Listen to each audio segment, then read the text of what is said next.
Selamat pagi. Saya live sebentar, sahabat Suara Tapian. Suasana euforia menyambut Sri Paus Fransiskus. Apa yang kita dapatkan dari kehadiran beliau di tanah Indonesia? Tentu banyak hal yang harusnya kita pelajari dari terutama kesederhanaan beliau. Kenapa saya harus berkonten dan live? Karena sejak 2 hari lalu kedatangan beliau, saya mengikuti lewat YouTube apa yang dia sampaikan, apa yang ditunjukkan di bangsa ini benar-benar kesederhanaan. Saya jadi teringat para pejabat di negeri ini, terutama di kampung saya. Ketika ada seorang bupati baru terpilih, dia masuk ke gorong-gorong. Sampai 10 tahun kemudian saya perhatikan, hanya sekali itu dia masuk ke gorong-gorong.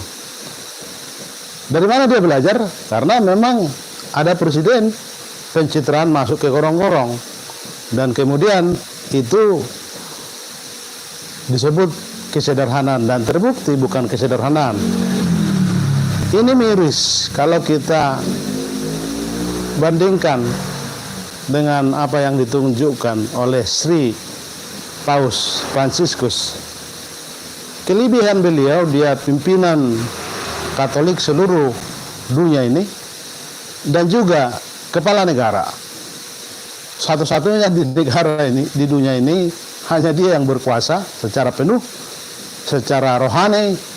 Dia pemimpin imam tertinggi umat Katolik seluruh dunia, dan dia berkuasa atas negara Vatikan. Dan negara ini walaupun kecil tapi sangat disegani, sangat dihormati.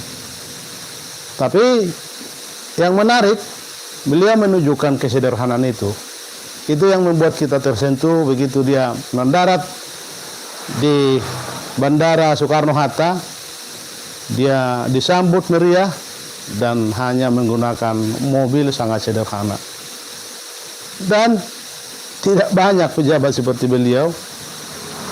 Dia langsung ke rumah dia, atau saya sebutlah kedubes Vatikan di Indonesia. Tidak banyak pejabat Indonesia yang mampu meniru itu. Sekalipun saya bayangkan kalau menteri berkunjung ke luar negeri, dia tidak akan menginap di kedubes Indonesia di luar negeri itu. Dia pasti akan di hotel mewah. Tapi beliau ini, dia dengan kesederhanaannya tinggal di Wisma, tempat kantor kedutaan besar Vatikan.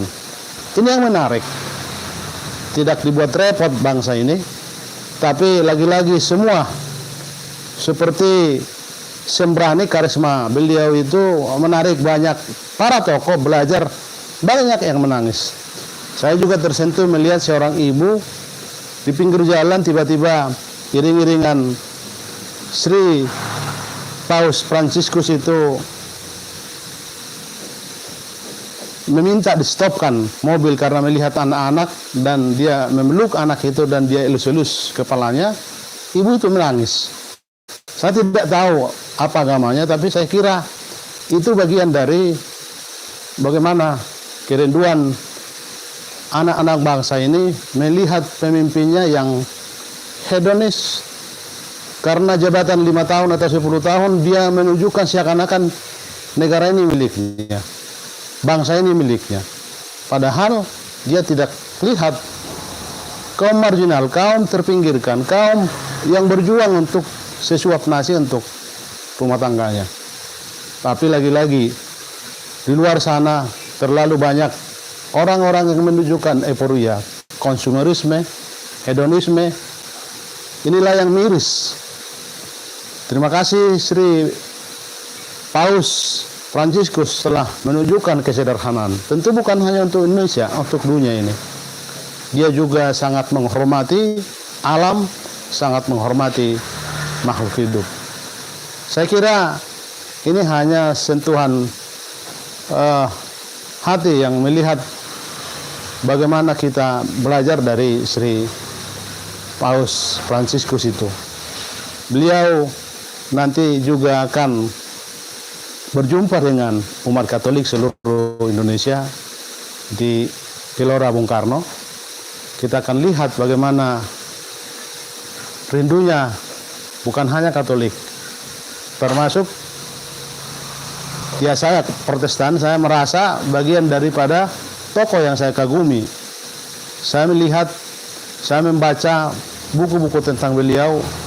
Memang Fransiskus adalah sosok yang sangat sederhana. Saya teringat ada satu cerita ketika beliau menjadi paus atau pimpinan tertinggi Katolik ketika dipilih waktu itu. Dia bersalaman dengan semua tokoh-tokoh atau lingkaran pejabat di lingkungan Vatikan. Ada sahabatnya menyalam dia dan berbisik pelan di telinga daripada Fransiskus. Dijelaskan bahwa yang dipesankan itu dalam bahasa Indonesia disebut, ingat orang-orang kecil, ingat orang-orang terpinggirkan. Dan itulah yang ditunjukkan Sri Paus Fransiskus. Dan benar-benar di masa berkuasanya dia sebagai kepala negara, dia sebagai kepala rohani imam besar di Katolik, dia tidak tunjukkan kejumawan atau ia menikmati kemewahan. Dia justru menunjukkan kesederhanaan. Bahkan kemarin jam tangannya yang 100.000 dibahas. Saya bayangkan anak presiden yang tidak punya reputasi berani dengan jet menyewa jet ke Amerika, itu sesuatu yang memiriskan. Ini bukan keteladanan.